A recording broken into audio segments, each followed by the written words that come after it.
Bonsoir à toutes et à tous, bienvenue dans Sens Public, débat, chronique, reportage et expertise de nos invités. C'est ce que l'on vous propose tous les soirs sur Public Sénat pour donner du sens à l'actualité. Et voici le sommaire de ce 11 décembre. Après l'Assemblée nationale, le Sénat valide le principe d'une forte hausse des dépenses militaires en 2026. Le budget de la défense pourra-t-il être sanctuarisé, même en cas de rejet du projet de loi de finances? À quoi serviront ces crédits supplémentaires? L'armée française est-elle dimensionnée pour les nouvelles menaces? On en débat dans une minute. Et puis dans la seconde partie de ce Sens Public, retour le 12 décembre 2015. Laurent Fabius fait entrer un marteau vert et les accords de Paris dans l'histoire. J'invite maintenant la COP à adopter le projet de décision intitulé Accord de Paris qui figure dans le document. Je regarde la salle, je vois que la réaction est positive, je n'entends pas d'objection. L'accord de Paris pour le climat est accepté. Pour la première fois, 195 pays s'engageaient à réduire leurs émissions de gaz à effet de serre. Une décennie plus tard, Donald Trump est de retour à la Maison-Blanche. L'Union européenne détricote le pacte vert. Mais faut-il pour autant céder au pessimisme? Quelles sont les solutions qui méritent d'être généralisées? Comment changer de discours pour contrer les climato-sceptiques? On répond à toutes ces questions dans 3 quarts d'heure. Et vous pouvez réagir grâce à notre QR code sur ces enjeux environnementaux, mais aussi sur l'état de l'armée française. 6,7 milliards d'euros supplémentaires prévus, mais que se passera-t-il si le budget de l'État n'est pas voté? Explication, Clémentine Louise.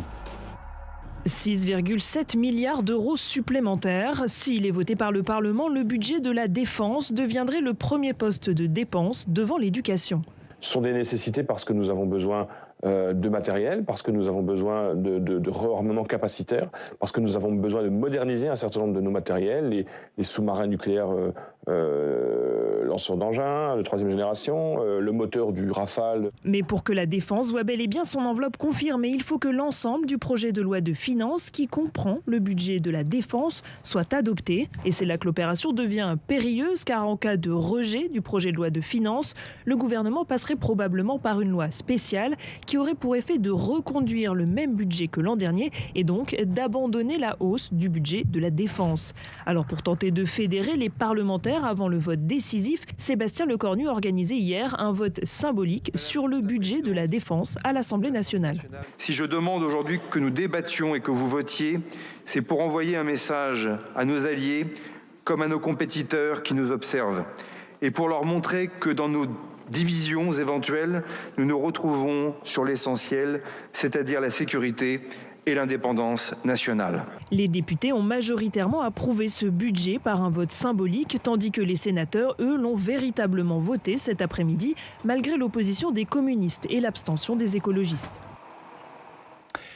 Des milliards, pourquoi faire? Voilà le titre de notre débat. J'accueille Christian Cambon, bonsoir, bienvenue. Bonsoir. Vous êtes sénateur LR du Val-de-Marne, membre de la Commission des Affaires étrangères du Sénat, envoyé spécial du président du Sénat pour les relations internationales. Patricia Lémonière, bonsoir, bienvenue. Vous êtes grand reporter spécialiste des relations internationales et vous publiez Au cœur du chaos, c'est aux éditions Artaud. Alain Pirot, bonsoir, bienvenue à vous aussi.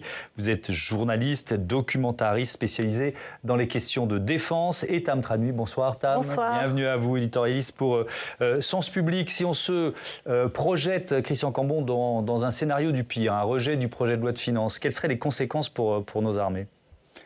Il y a déjà des conséquences politiques. Ce serait un énorme échec pour le président de la République, pour le gouvernement, pour le Parlement, pour nos forces armées et d'une manière générale pour la France, 5e puissance du monde, membre du Conseil de sécurité, qui n'aurait pas de budget et qui n'aurait singulièrement pas de budget pour nos forces armées. On serait en véritable décalage par rapport au discours du président de la République qui appelle tous nos voisins à renforcer leurs efforts et nous-mêmes, nous serions dans l'incapacité de voter ce budget.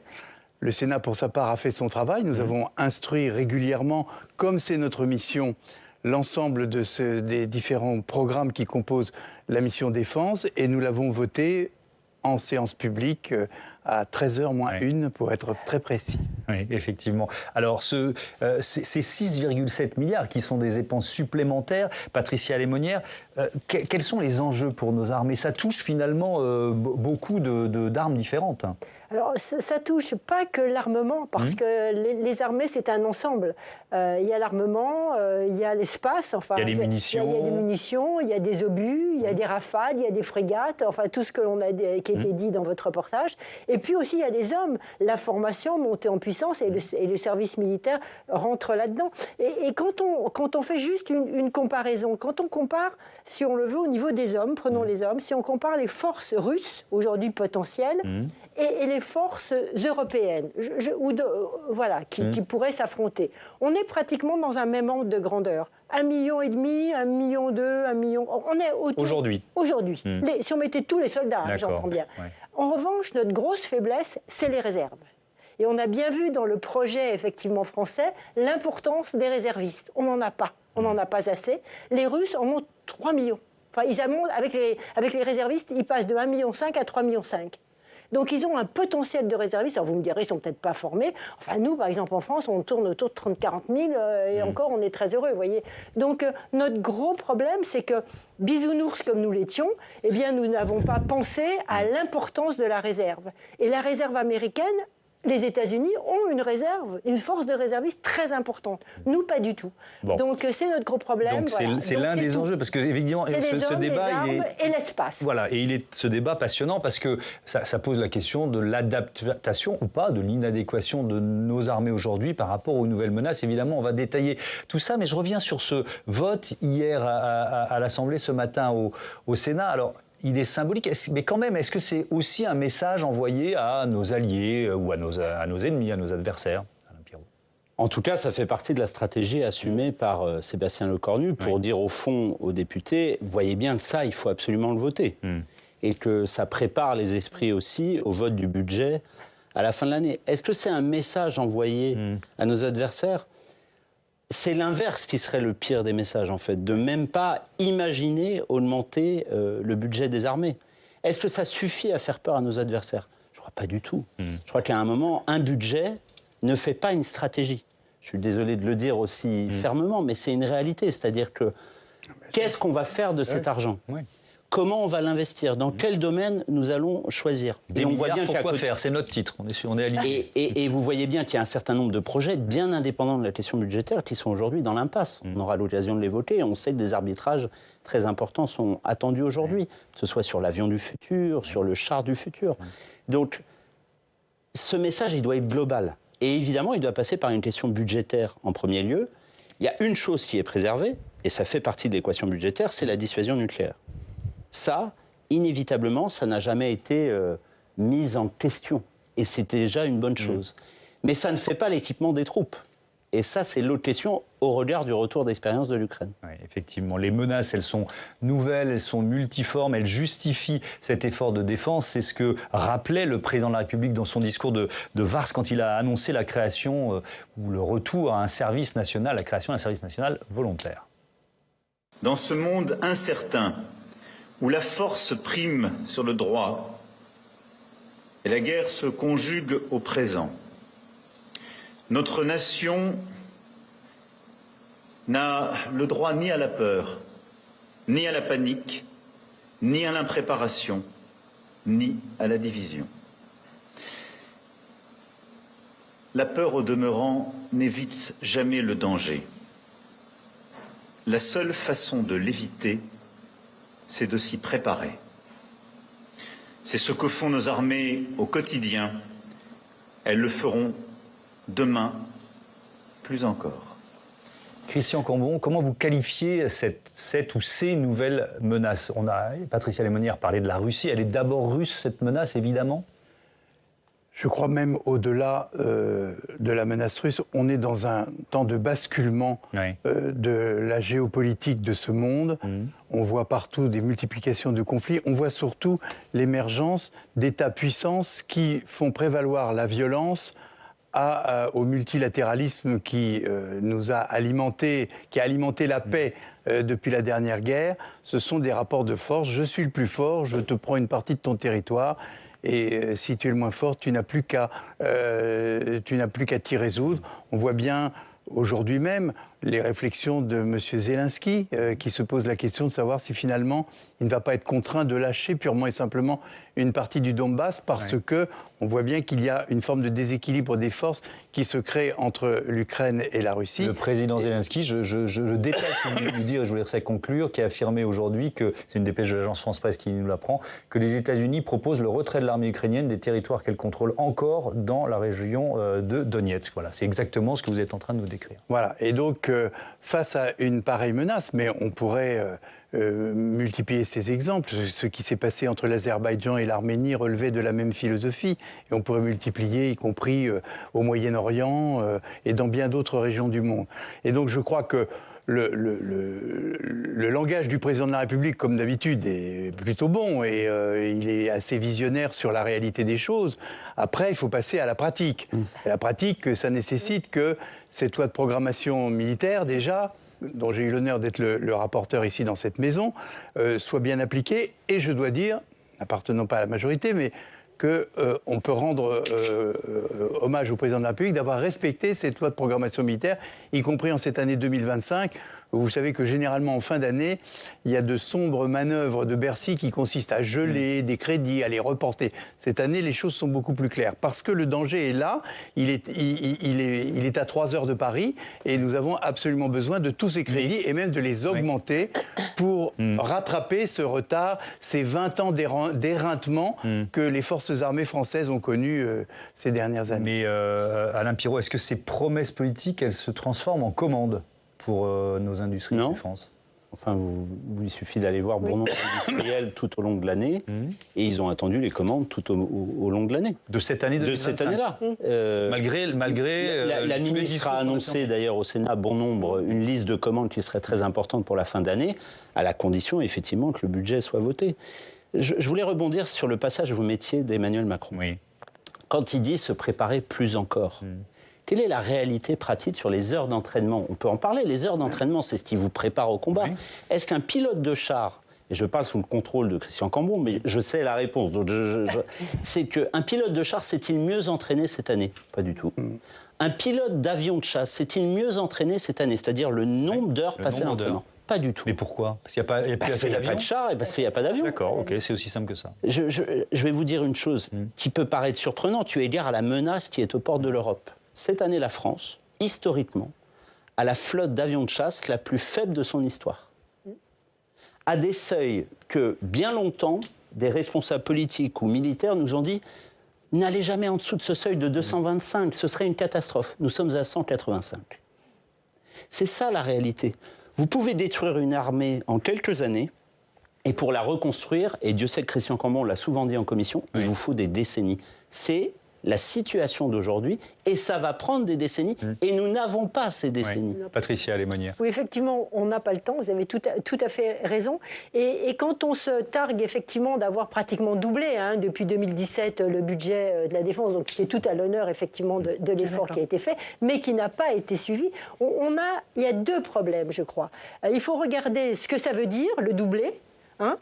C'est donc on va arriver à 1/6 à peu près le budget de la défense va représenter 1/6 du budget global. Pour les Russes, je reviendrai tout. Vous allez me dire, vous êtes obsédé par les Russes. Oui, mais enfin, en même temps, c'est quand même la menace. C'est assez naturel. Disons qu'en Russie, c'est 50%. Aujourd'hui. C'est pas 1/6, c'est 50%. Donc c'est déjà autre chose. Et puis, comme vous l'avez fait très justement remarquer, notre armée en avion, en moyens militaires, etc., a diminué, mais c'est parce que aussi, nous ne nous sommes pas dotés. Alors on va dire, on n'est pas du tout en état de guerre, ça on a bien compris. L'industrie de guerre, c'était des mots et pas de la réalité. Mais on a un outil industriel qui s'appelle la DGA. La Direction Générale de l'Armement. Alors là, c'est par elle que doivent passer les accords, les contrôles, etc. etc. Donc les commandes passent par la Direction Générale de l'Armement. Les commandes, tout c'est ausculté, passe en commission, revisité, etc. C'est des années parfois. C'est plus que parfois, c'est des années. Donc on a un système en France qui n'est plus du tout adapté à la situation actuelle. Les Russes, c'est le chef dit et hop, ça commande, et ça commande même si... Et les Américains ont fait sauter aujourd'hui, hier déjà, sous Biden, ils avaient fait sauter toutes les procédures qu'ils jugeaient trop longues. Alors sous Trump, je ne vous dis pas, ils viennent faire sauter les dernières restrictions. Il a dit il faut produire à toute allure et il va y avoir un nouveau projet qui va sortir et qui est Production Fast, enfin produire à toute allure.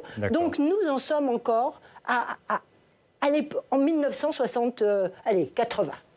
Ok, je voudrais qu'on ouvre un chapitre sur l'acceptabilité de ces dépenses dans la société française, de ces milliards supplémentaires consacrés à la défense. Et je me tourne vers vous, Tam, d'abord pour rappeler que le Parlement a largement adopté cet effort de défense. C'était hier à l'Assemblée et ce matin, donc, à 13h.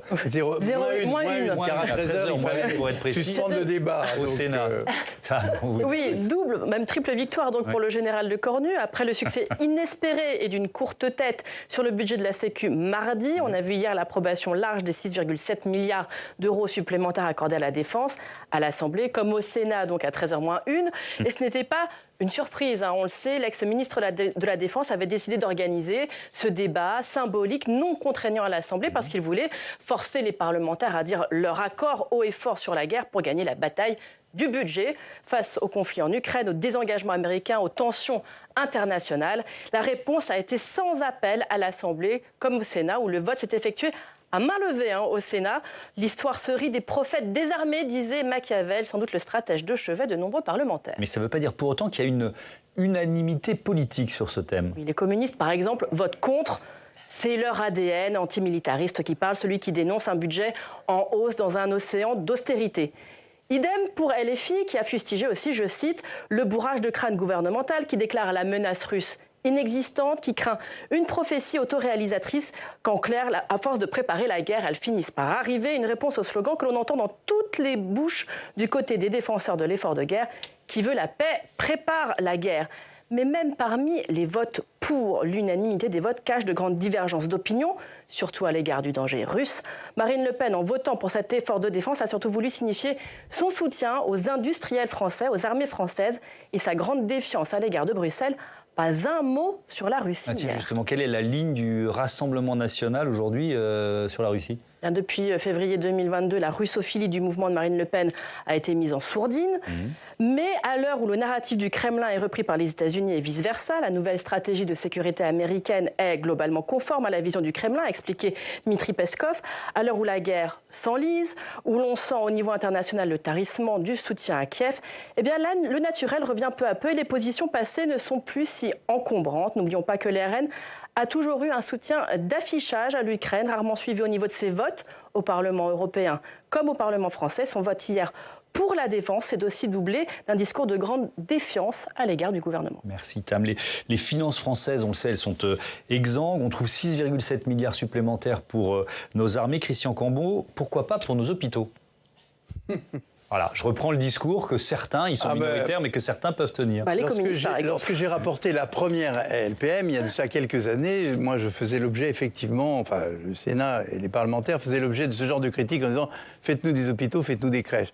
Le problème, c'est que la conjoncture a considérablement évolué et je crois que à cette époque, on était encore dans les dividendes de la paix, souvenez-vous. C'est-à-dire, on pensait qu'après la chute du mur de Berlin, on allait avoir 100 ans de paix, et puis brusquement, cette affaire de l'Ukraine a démarré, et les gens comprennent quand même que c'est pas si loin que ça. On a moins cette conscience qu'ont nos amis des pays baltes, les Polonais, les Allemands, qui sont quand même assez près, mais un certain nombre de signes nous alertent. On a des survols de drones, par exemple, qui au-dessus d'installations quand même excessivement sensibles. La semaine dernière, au-dessus de l'île Longue, là où se trouve stationnée une partie de nos sous-marins nucléaires. Alors, je crois simplement, il faut être assez précis. Il y a eu quand même de véritables changements. Moi, vous savez, j'ai été, et je vais encore souvent dans les unités militaires, des nouveaux matériels sont arrivés et les lois successives ont quand même initié une forte modernisation. Le seul problème, c'est que nous n'avons pas l'épaisseur ou la profondeur. C'est-à-dire, on n'a pas la quantité nécessaire pour affronter les dangers. Je prends un exemple. À la fin de cette année, si le budget est voté, on sera sur une production de 100 000 munitions de 155. Bon, je rappelle que la semaine dernière, l'Ukraine en a tiré 30 000. Donc vous voyez, et que la Russie en a peut-être 2 millions en magasin. Donc si vous voulez, à chaque fois, on est en décalage. Vous me direz, on n'est pas non plus sur le front de la guerre.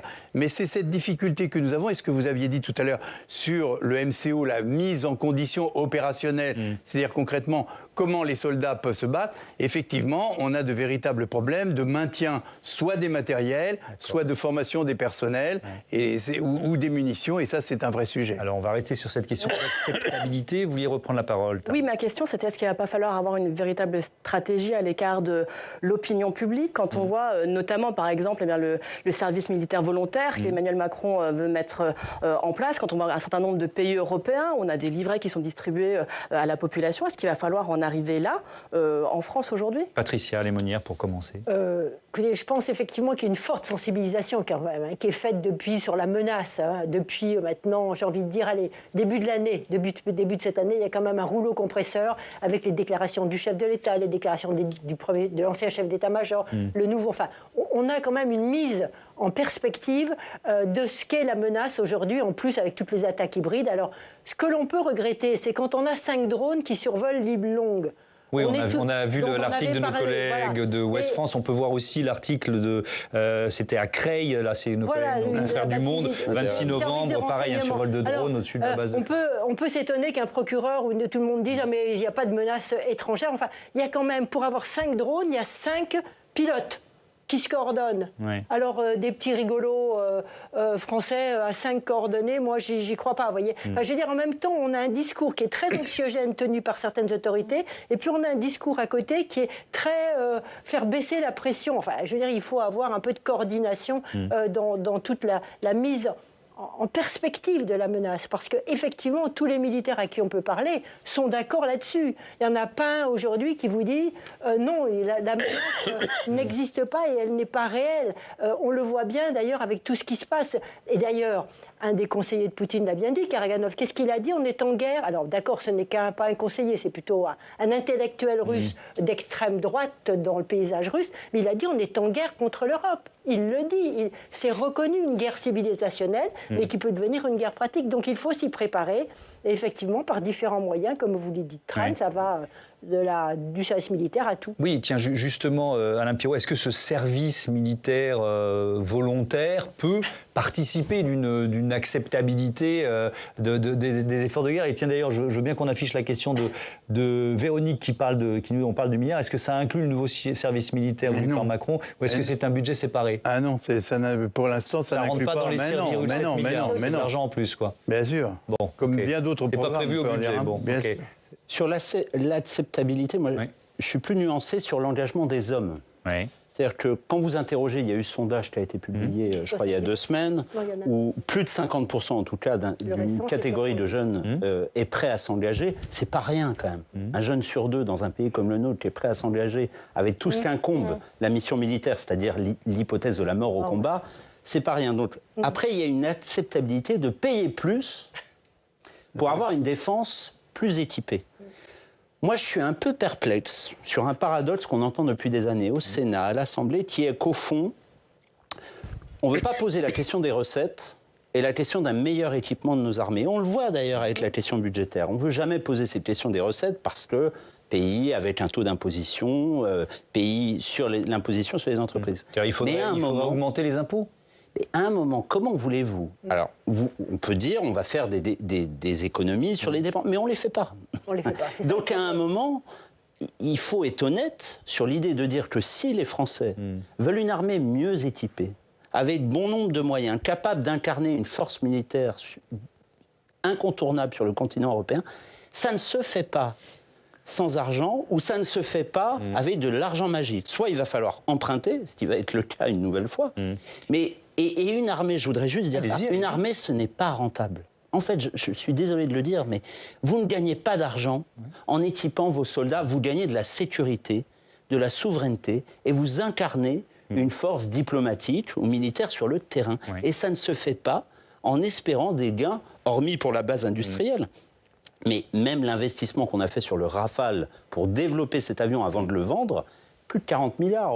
Donc, vous voyez, il faut investir de l'argent. Et ça, on ne le fait pas assez, très clairement. Oui. Christian Cambon, vous parlez d'Europe. Dans l'équation, il y a quand même la possibilité enfin, on peut laisser filer le déficit parce que les dépenses militaires, ils ne seront pas intégrés. Je dis ça mal, mais c'est l'idée. Oui, effectivement. Dans l'affaire des 3%, il y a toujours ce problème-là. Ce qu'il faut simplement, c'est remettre en perspective le poids des dépenses.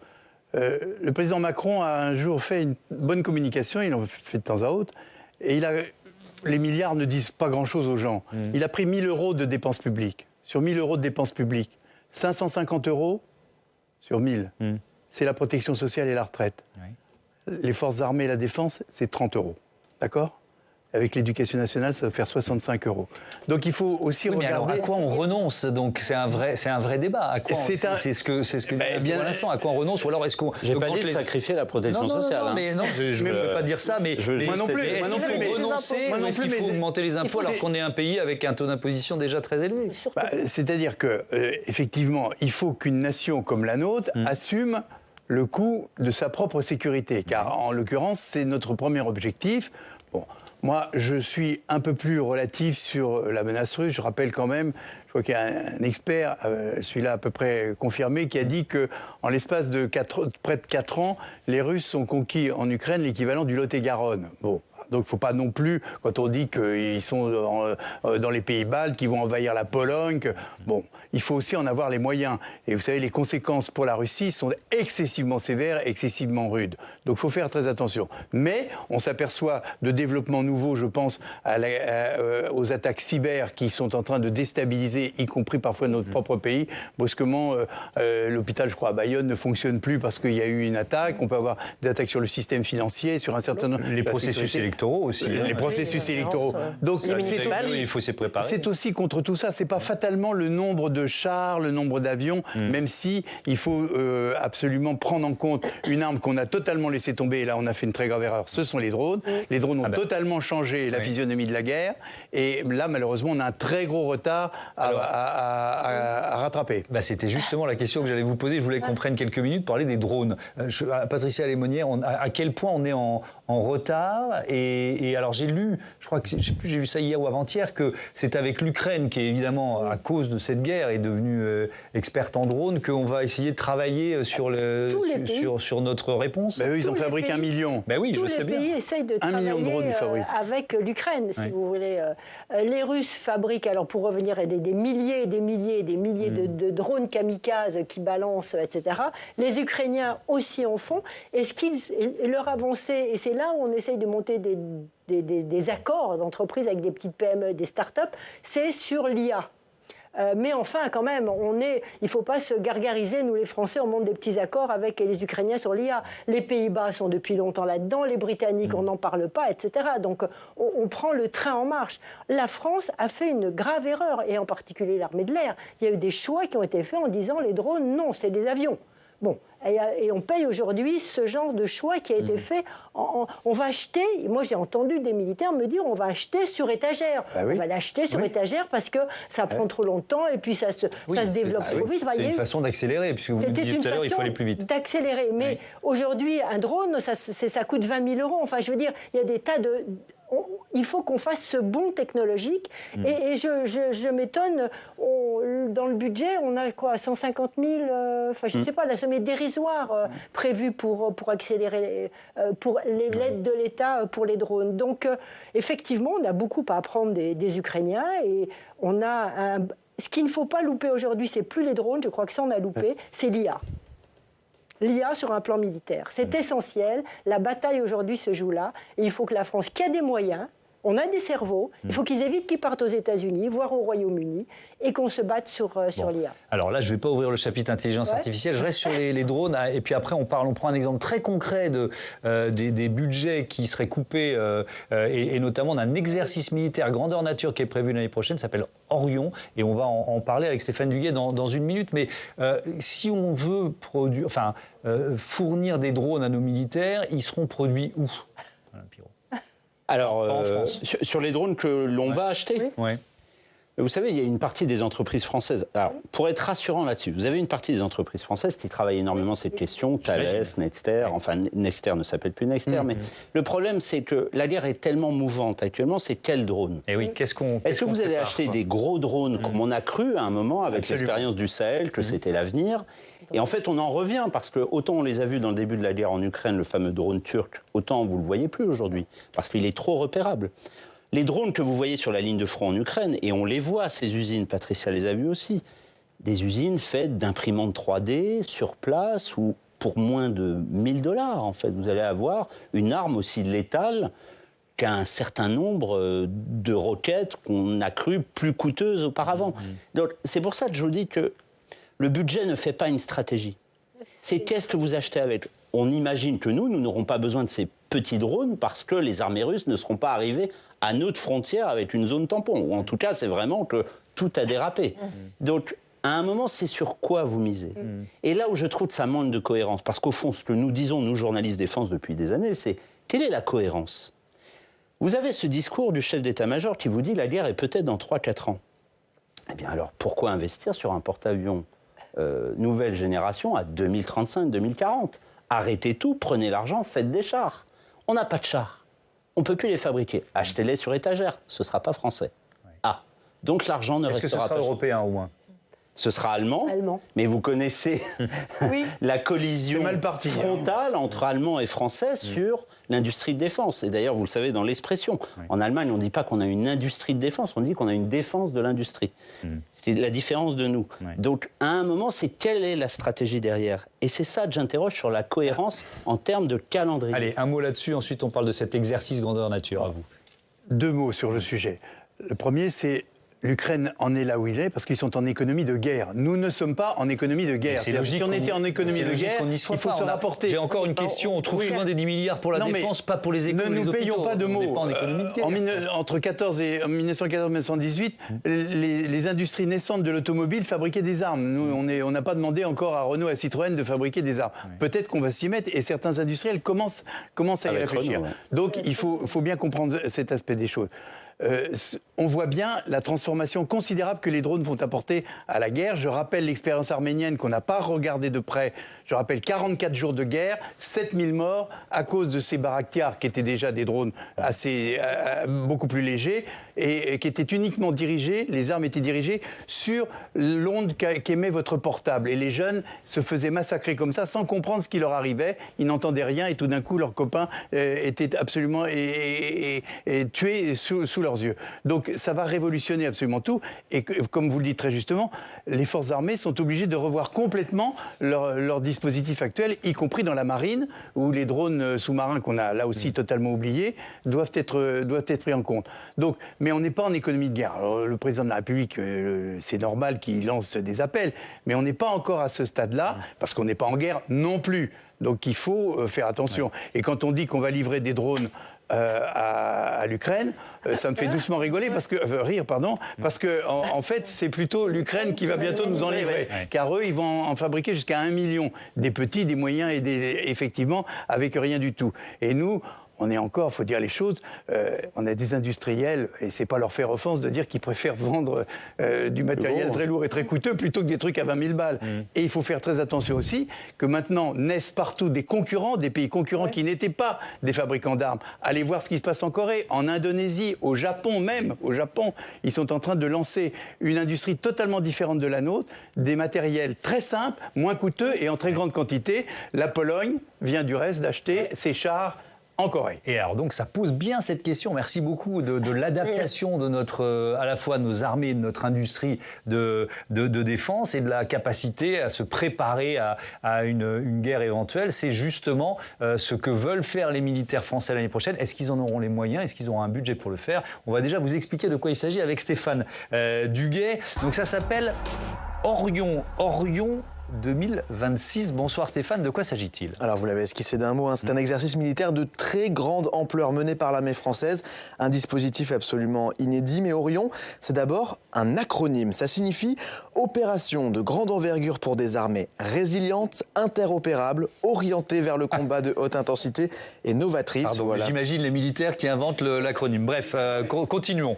En tout cas, cet exercice, Thomas, il doit avoir lieu en 2026 dans plusieurs régions françaises entre février et avril, ce qui suppose des moyens puisque ça mobilise des soldats, des avions, des blindés. 650 millions d'euros de plus sont prévus dans le budget de l'année prochaine pour la préparation opérationnelle des soldats, dont fait partie cet exercice. Alors c'est la deuxième fois, c'est le deuxième exercice de ce style qui a été mené par l'armée française. Exactement, ce type de manœuvre pour préparer les soldats de l'armée de terre, de l'armée de l'air et de la marine française doit se tenir d'ailleurs tous les 3 ans. Ça avait été décidé avant la guerre en Ukraine en 2020 et la première édition s'est donc tenue en 2023, baptisée Orion 23.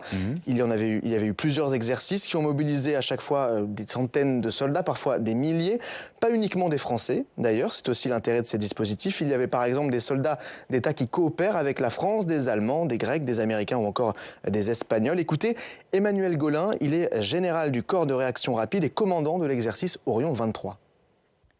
Le but est pour la France de montrer qu'elle est capable de réaliser des opérations de haute intensité, en tout cas de grande ampleur, face à un ennemi qui est tout à fait à parité, un ennemi qui a les mêmes capacités que la France.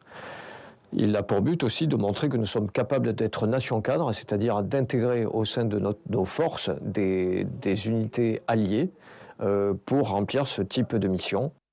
Donc ça, c'était il y a 3 ans, 2023. Pourquoi vous nous dites que c'est inédit, celui qui pourrait se dérouler l'année prochaine? Par l'ampleur que ça représente et le nombre de personnes qui sont mobilisées sur ces exercices. Ça dure plusieurs mois, on a dit un février-avril 2026. Et d'ailleurs, les militaires travaillent sur plusieurs scénarios fictifs mais réalistes, qu'ils se veulent réalistes pour mélanger les différentes forces armées françaises. C'est à la fois du combat urbain, par exemple, ou alors devoir dominer son adversaire par les airs. Il y a aussi une organisation d'un débarquement dans le sud de la France. C'est ce dernier scénario qui s'est déroulé à Sète, dans l'Hérault, en février 2023, comme on peut le voir sur ces images. Pour cet exercice, 700 soldats étaient mobilisés, 150 véhicules également. Le but, c'est donc d'entraîner ces soldats sur des cas très concrets, grandeur nature. Et il ne s'agit pas uniquement de tester les compétences des soldats sur le terrain, parce qu'ils s'entraînent aussi sur d'autres domaines, la guerre informationnelle, le cyber, les fonds marins, et avec du matériel le plus récent possible et le plus en phase avec ce qui est utilisé sur les terrains de garde. Pour le prochain exercice Orion 26, on sait d'ailleurs que 1000 drones commandés par le ministère des Armées devraient être utilisés par les soldats. Merci beaucoup Stéphane Duyet. Je crois que vous aviez assisté Alain Pirot à l'exercice il y a 3 ans, c'est ça? À plusieurs reprises, oui. J'allais poser une question volontairement provocatrice, ça sert à quoi? Ça sert à préparer vos unités à parfois des choses toutes bêtes. C'est-à-dire que l'une des expériences de la guerre en Ukraine, c'est que le centre de commandement ne peut pas rester inactif un long moment au même endroit. Et donc ça oblige vos troupes à circuler en permanence pour donner des consignes. Donc vous testez vos communications, vous testez votre capacité à accueillir les blessés et les décès. L'une des conclusions de l'exercice Orion 2023, et malheureusement j'y ai assisté devant moi, c'était l'incapacité du service santé des armées à faire face à une vague de 60, 80 blessés, parce que les effectifs avaient tellement été découpés au cours des 20 dernières années qu'ils faisaient face à une impréparation totale. Et donc l'une des conclusions qui était dramatique quand même, c'était de dire au fond, si demain nous sommes face à un conflit de haute intensité, nous n'aurons pas la possibilité de soigner une partie des blessés. J'imagine que... Il y a des choses qui ont été réglées depuis? On sait si... Christian Cambon en était loin. Combien de recrutements ont été faits au service santé des armées? Non, il manque toujours plus de 100 médecins. Voilà. On a, je crois, un véritable hôpital de campagne qu'on a mis en place à Colmar ou à Strasbourg au moment du Covid. Mais si vous voulez, il est bien clair que si brusquement la guerre se déclenchait, du reste, vous avez vu qu'il y avait des instructions qui étaient censées rester confidentielles et qui mettaient sous tension les hôpitaux français pour leur dire préparez-vous, dégagez des salles. Alors ça fait peur, ça vous dites ça commence quand cette histoire? Et en fait, c'est parce que nous n'avons pas encore les moyens. Car encore une fois, nous n'étions pas dans cette optique pendant 75 ans et maintenant il faut rattraper tout ce temps perdu. Mais moi je pense que ces manœuvres sont très importantes et très intéressantes parce que... On y tire les leçons de ce qui se passe en Ukraine notamment? D'abord, et ça va, j'allais presque dire tous les jours, ça change un petit peu. Et deuxièmement, ça apprend aux gens à travailler ensemble. C'est comme les manœuvres de l'OTAN. Il y a ce qu'on appelle l'interopérabilité. Il faut que tout le monde entende la même chose. Vous voyez le sens de ma question, Christian Cambon. Est-ce que ces manœuvres, elles ne sont pas adaptées à la guerre d'avant, quoi? Oui, c'est ça la question. Puisqu'on se pose la question de l'adaptation de notre outil de défense aujourd'hui. Non, parce que sans ça, on a des armées qui restent dans leur campement et qui attendent que ça vous tombe dessus. Donc je pense que ça, c'est pas du tout souhaitable. Et de temps à autre, on peut pas tous les envoyer. On n'a pas du tout l'intention du reste d'aller combattre en Ukraine. Il faut quand même dire les choses. Mais il faut bien les mettre en situation, c'est d'aller leur dire, il va y avoir des opérations, on va avoir des ennemis, des adversaires fictifs, et on les met en tension en quelque sorte. Oui, Patricia, allez. Oui, et surtout, il faut maintenir effectivement ce genre d'exercice, même s'il faut peut-être l'adapter et les faire salaires plus courts, plus réguliers, etc. Mais je crois surtout qu'il ne faut surtout pas, pour revenir juste au point précédent, opposer deux budgets, le budget de la défense, l'argent qu'on sacrifie pour ces exercices, et les budgets sociaux. On a beaucoup de questions sur ce thème. On en a montré plusieurs de Français qui sont assez choqués. Important. C'est deux choses qui vont en parallèle. Notre sécurité est essentielle et effectivement, les budgets sociaux le budget social plutôt est essentiel. Il faut chercher des économies peut-être ailleurs. Et peut-être là aussi, mais mieux gérer l'argent. Il y a une réponse qui saute aux yeux et qui n'est pas réglée, c'est l'Europe. Car l'Europe, normalement, devrait nous permettre de travailler ensemble sur l'innovation, sur l'invention de nouveaux matériels. Le problème, c'est qu'il y a tout un tas de pays pour qui seuls les États-Unis fournissent du matériel, parce qu'eux-mêmes accueillent des troupes américaines sur leur territoire, c'est le cas de la Pologne, et donc ils se croient obligés d'acheter américain. Pas terrible. Et les relations franco-allemandes devraient être un peu améliorées sur le plan de la défense. On n'a pas parlé de l'avion du futur, parce que ça vaudrait presque... C'est encore un sens public. Voilà, ça vaudrait un débat en soi. Alors, il y a ceux qui doutent, et vous nous avez parlé de ces voix un peu discordantes et on a entendu encore une fois, vu nos téléspectateurs réagir. Puis alors il y a ceux qui au contraire disent ces milliards supplémentaires, c'est insuffisant. Écoutons l'ancien chef d'état-major des armées, le général Pierre de Villiers, ce matin chez nos confrères de BFM. Nos armées ont été dimensionnées en une trentaine d'années. Avant la chute du mur, nous faisions la préparation à la guerre. Après la chute du mur, nous sommes capables de faire des opérations de guerre. C'est pas la même chose.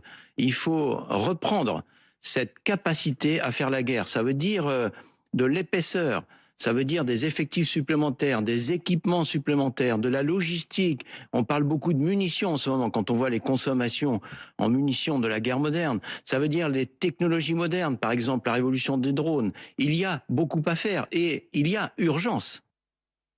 Alain Pirot, que vous inspire ce discours de l'ancien chef d'état-major des armées ? Je sens de l'agacement. Oui, parce que au fond, il est en position de le dire aujourd'hui, et c'est facile pour lui. La révolution des drones, pour l'avoir évoqué à l'époque avec le chef d'état-major, il en faisait partie. Pour l'avoir dit, il a perdu son poste.